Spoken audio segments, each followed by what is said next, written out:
dialog khusus. Nah, Pak Tatang, pada saat kemarin pada hari pers sempat ada peristiwa yang cukup menarik, yakni ketika Anda memberikan sebuah shred video yang berkaitan dengan buku karya jurnalistik Anda, yang itu cukup mengganggu, ada pihak tertentu yang terganggu. Saya diceritakan. Ya, sebetulnya itu tidak sengaja.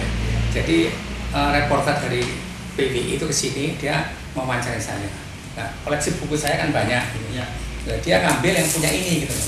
Dan ini karya jurnalistik saya yang mengontrol tentang wartawan itu perlu dikontrol. Ya. Jadi bukan hanya lembaga masyarakat kontrol lembaga pers, tapi sesama wartawan dikontrol. Karena contoh ini ya, ini Dahlan Iskan.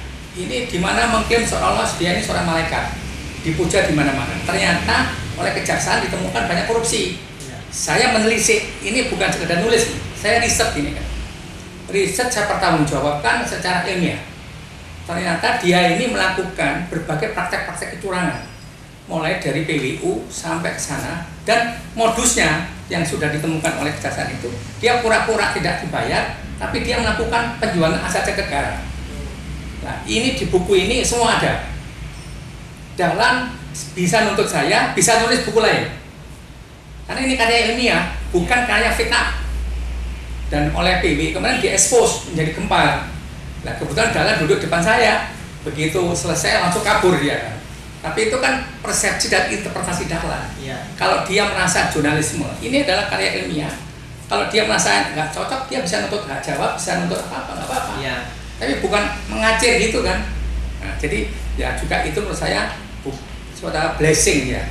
PWI nggak tahu, dia tidak memihak Dahlan, tidak memihak saya. Memang nggak ada kepemihakan, dia mensut saya di kantor ini, kebetulan buku ini dan disut. Dan ya ini semua itu karena juga takdir Tuhan kan, bahwa di depannya Pak SBY, Pak Dekarwo, semua pejabat, kamera mensut karya jurnalistik Surabaya Pagi terhadap dugaan korupsi Dahlan Iskan. Lalu atas diterbitkannya buku ini atau Anda menulis tentang buku ini, Ya. apakah pure murni karena jurnalistik atau ada unsur-unsur yang lain? Murni jurnalistik. Saya ingin membuktikan ke publik bahwa tidak ada yang kebal hukum. Semua adalah kesetaraan. Meskipun seorang bos orang yang besar yang mengklaim macam-macam itu, tapi akhirnya dia dibidik korupsi sekarang itu. Ya. Yang sudah terbukti sekarang itu kan dua, PT PWU jadi terdakwa, mobil listrik jadi tersangka. Nah, ini harus menjadi cermin untuk saya semua, bahwa kalau kita menjadi wartawan harus siap dikritik. Ya. Kalau kita jadi wartawan jangan korupsi. Kalau kita jadi wartawan jangan masuk birokrasi. Karena kita tahu sejak saya menulis mulai saya dari wartawan pemula, birokrasi itu sarang korupsi. Nah, kesalahan Dahlan yang paling berat itu dia masuk birokrasi. Sebetulnya dia di bisnis korannya itu dia sudah sukses. Ya. Dia sudah punya 125 pers. Kenapa ikut birokrasi? Nah, disitulah sumber korupsi. Nah, Anda tahu dia ini sengaja korupsi atau dipengaruhi korupsi, walau alam. Yang penting sekarang dia jadikan tersangka dan terdakwa korupsi. Bapak, ada terdengar di masyarakat bahwa apabila ingin mencari kebaikan dari pemerintah, jangan membaca Surabaya Pagi. Tapi kalau mencari kesalahan apa yang dilakukan pemerintah, baca di Surabaya Pagi. Apakah seperti itu? Nah, itu memang ada stigma seperti itu. Iya.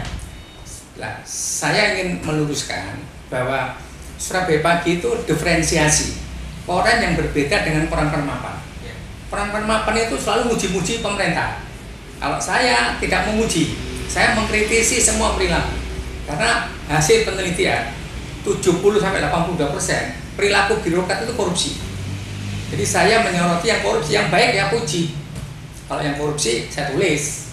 Itu. Dalam artian Surabaya Pagi ini bukan untuk mencari kesalahan pemerintah untuk dijadikan sebuah berita. Koran itu kan tidak boleh cari kesalahan. Ya. Jadi kalau lihat fungsi dan peran pers itu adalah melakukan kontrol sosial. Yang saya lakukan itu bukan cari kesalahan, melakukan kontrol sosial terhadap perbuatan yang sudah terbukti korupsi. Karena contoh ini kan ada dalam tulis di sini ada dalam buku Prapanca ada bahwa lelang itu kan umumnya itu kan direkayasa oleh pelaku-pelaku lelang. Ya. Nah itu kan orang tahu tapi hanya jadi pembicaraan. Saya sebagai jurnalis kita bongkar itu. Nah itu dianggap saya cari kesalahan atau enggak walau alam.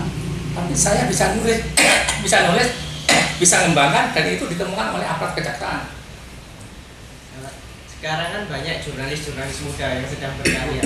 Mungkin ada ilmu yang bisa dibagikan kepada mereka? Ya, jadi gini Mas ya, jadi orang jadi wartawan itu dua ya. Ada yang panggilan, ada yang karena terdesak.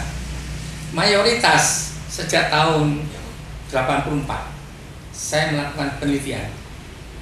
Umumnya wartawan itu adalah terdesak karena mencari pekerjaan.